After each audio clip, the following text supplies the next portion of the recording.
Hello guys, in today's video I will be showing you how to fix Facebook um, keeps freezing problem. So the answer is easy, just go to the settings and then scroll down to the apps section, then go to the search and search Facebook, and then go to the storage, and here you will find this clear cache option. Click on it.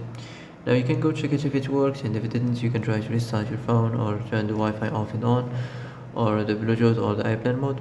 Also you can try to clear data, but be careful. If you clear data, all this application's data will be deleted. This includes all files, the settings, the accounts, the databases, etc. So be careful if you want to clear your data.